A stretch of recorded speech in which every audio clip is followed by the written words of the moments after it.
Yay. Hello, hello, everyone. Meg here, coming in with a little bonus. I am just so used to being here with you guys on Wednesdays that I thought I'm going to come and I'm going to do the storytelling that I promised. I'm here, sacred pleasure and embodiment coach, coming through with storytelling, which we're all here because we feel the call to work with the sacred or called to the sacred work of the divine feminine. And storytelling is such a huge, immense piece around working with the energies of the divine goddess because it is one of the ways it is like the ancestry of passing on these divine stories that carry divine wisdom. It is a way of keeping the myths and the wisdom and the truth eternal. I've been feeling this for so long, having to come on. There's so many, I mean, the gods and the goddesses are stories in themselves, but they also are so powerful and they resonate with us because we feel the truth in them. We understand and they evoke a remembrance that allows us to align. Sorry, I'm just going to start recording this. So by telling myths and by storytelling, we're able to pass on this eternal wisdom.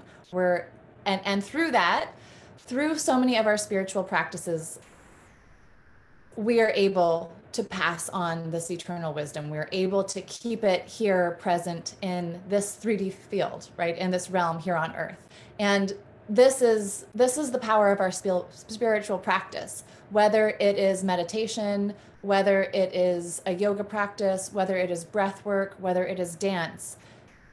What we're doing is we're opening our channel to allow spirit to be in communication with spirit. The reason we desire to be in communication with spirit is because it allows us to connect with our divine guidance.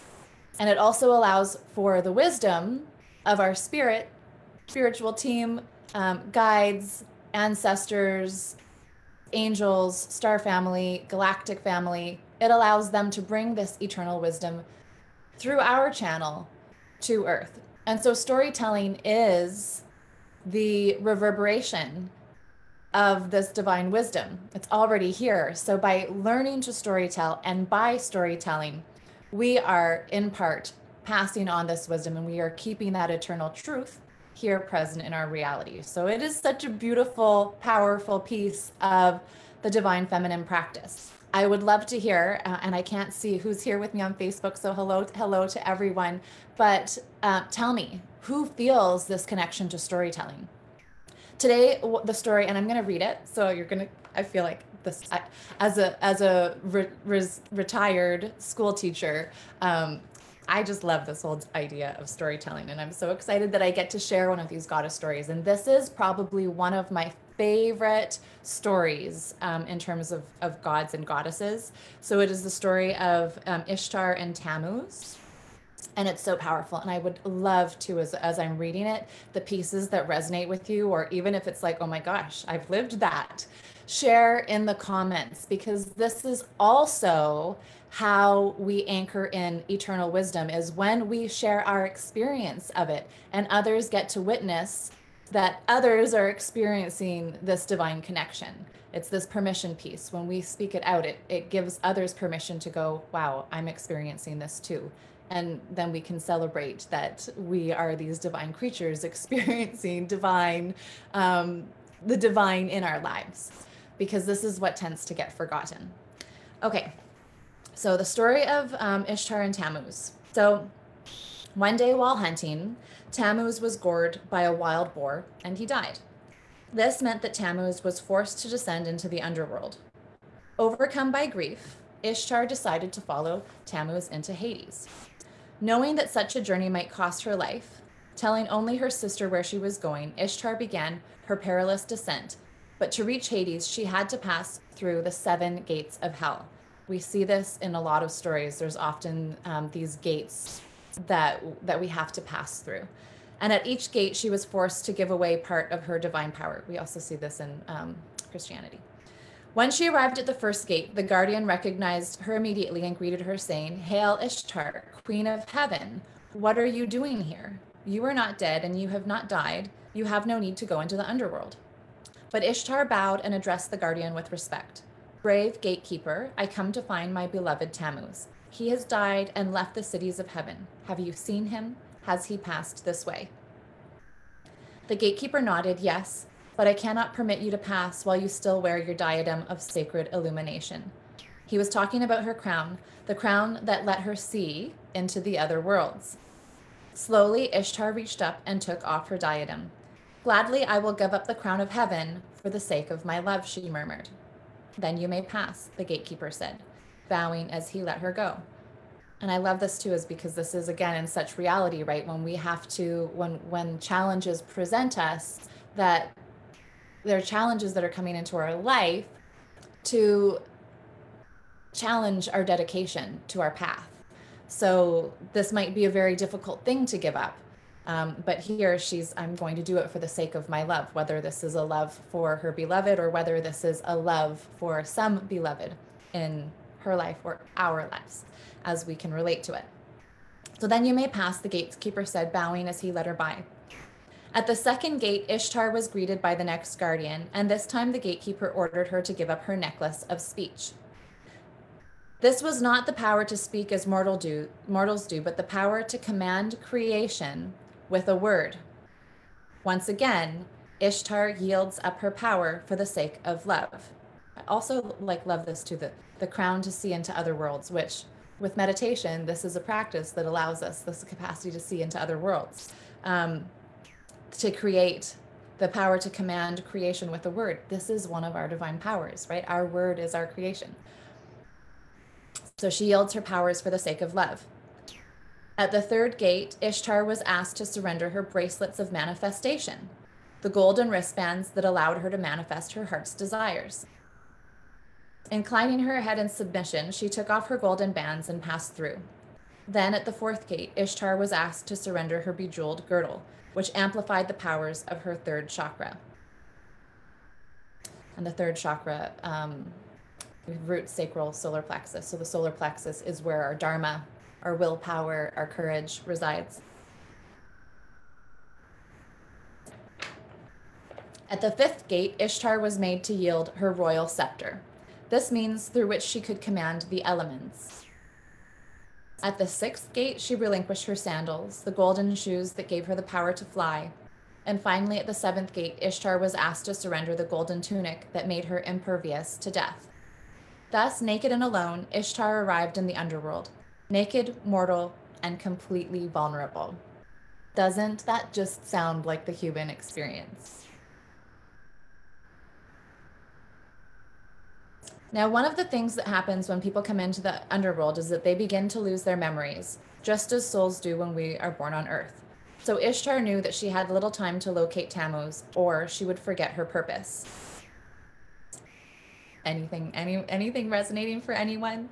At last, she found that she was being held prisoner by Ereshkigal, the queen of the underworld. This was Ishtar's jealous half-sister, and there had long been a rivalry between these two queens because one ruled the realm of light while the other ruled the kingdom of shadows. So here we see that concept of polarity, of duality coming into play. When Ishtar found Tammuz's prison, she implored the guard to release him, but the jailer refused for fear that he would be punished by Ereshkigal. "Then please let me see him," Ishtar begged. "At least you can do that." The guard agreed, letting her into the dark prison where Tammuz was locked in a lonely cell. Ishtar threw herself across the prison bars, crying, "Tammuz, Tammuz, I have found you." The young king stood up and came to the bars to meet his lovely lady, but he no longer recognized her. He looked at her through the prison bars and saw that she was beautiful, kind, and loving, and there was something familiar about her, but he could not remember who she was. Tammuz felt a strange longing rise within his chest, and tears came to his eyes. "Forgive me, lady," he said. Oh my gosh, I'm getting goosebumps. Placing his hands on hers through the prison bars. I feel the stirrings of my heart, but I do not know where we have met. I know that I am feeling love, but I do not know who it is that I am loving. His kind eyes seemed to melt her heart. Was it possible that he had already forgotten who she was? She wondered, how could this happen? Ishtar remembered then that most souls lost their memories when they came to this land. I am your wife, your sweetheart, your soulmate. Don't you remember me, my love? The prince gazed deeply into her eyes. I am sorry, lady. I do not. Your face is one that I have seen in dreams, but I cannot remember who you are. This was too much for Ishtar, and tears spilled down her cheeks until she could barely see. Tammuz, you must remember. You were lost, and now you are found.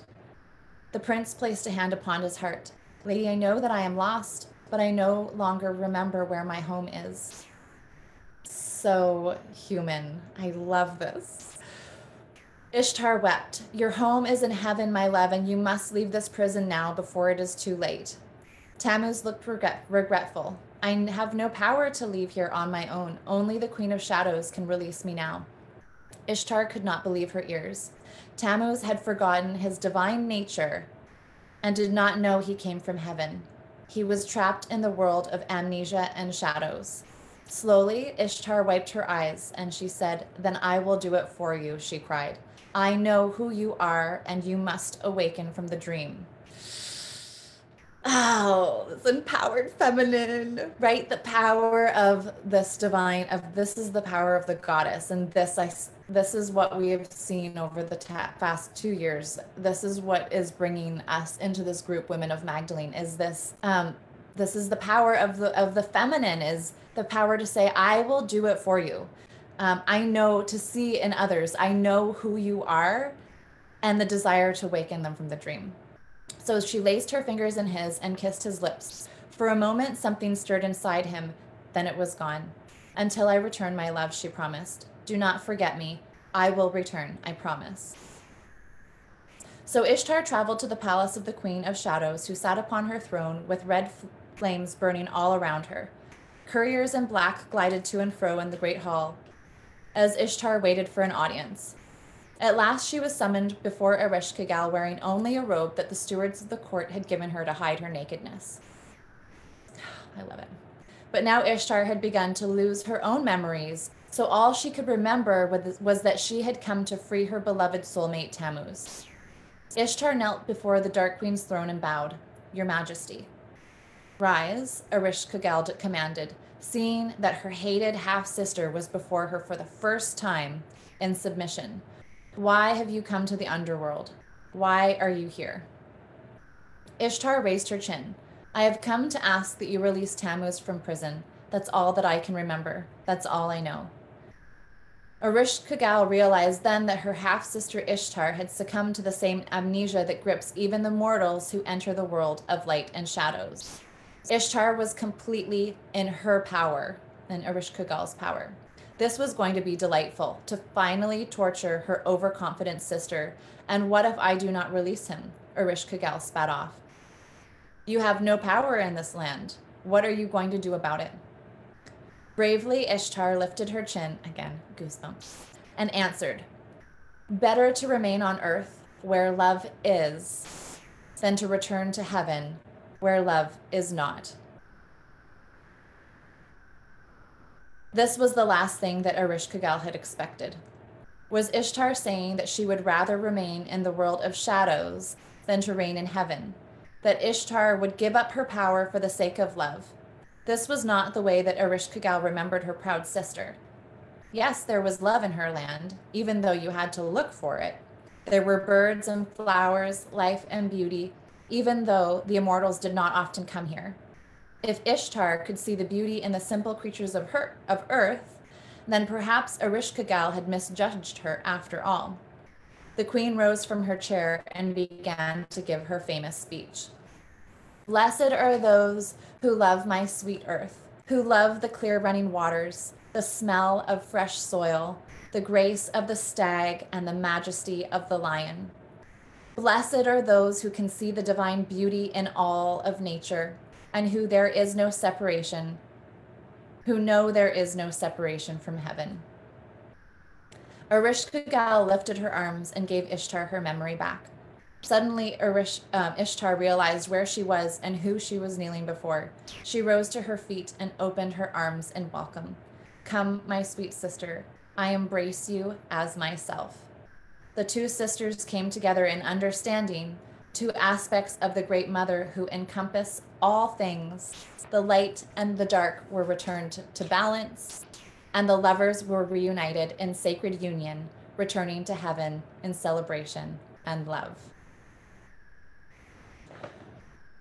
So this is the story of Ishtar and Tammuz, and I would love to hear which parts just called you home, which parts resonated with your journey, with which parts resonated with your journey thus far, but also with where you're going. I love how duality is woven in, and that this is part of the courageous and brave journey that we, the path that we walk in this lifetime, where we must, right? We cannot resist the shadow side. We cannot resist the darkness. That is part of our union, right? These two sisters as one. And it's love that binds them. And that the underworld is earth, that the underworld is, and this is the beauty, right? When we wake up and those million moments of joy and pleasure and bliss that we experience is earth. This is the underworld.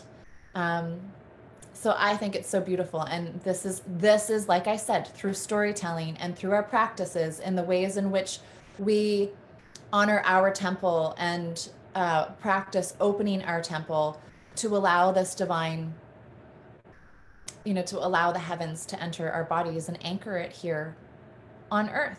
This is our mission. So let me know how you liked this. I love you all, beautiful souls. Thank you for letting me read you a story. I look forward to more. And let me know if there's any questions, if there were any insights, any celebrations. Heck, if there's any celebrations for the path that you have walked. And this was in lieu of the Wednesday training, and the Wednesday training wasn't happening this week because the 3-day transformative workshop of Sacred Sexuality, Know Your Body, Know Your Worth, is happening on Friday, Saturday, Sunday, running from 3 to 4 p.m. Eastern Standard Time.